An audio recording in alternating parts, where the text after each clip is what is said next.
एक समय की बात है, एक छोटे से गांव में एक साधारण आदमी अर्जुन अपने परिवार के साथ रहता था। अर्जुन का जीवन सरल था, लेकिन उसकी आत्मा में हमेशा एक खालीपन महसूस होता था।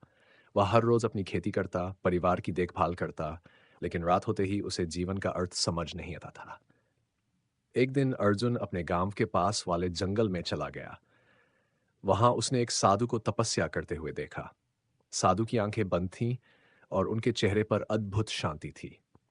अर्जुन को उनकी शांति ने आकर्षित किया और वह उनके पास जाकर बैठ गया।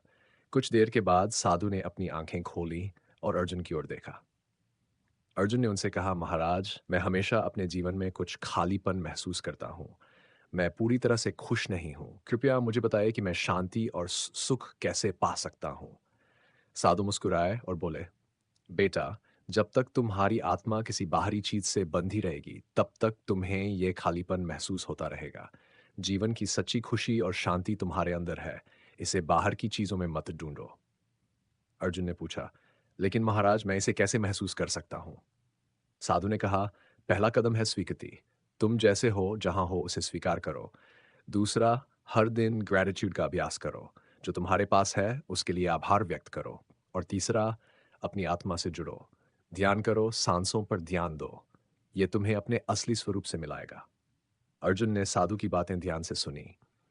उसने उसी दिन से अपने जीवन में साधु की बातें लागू करना शुरू किया।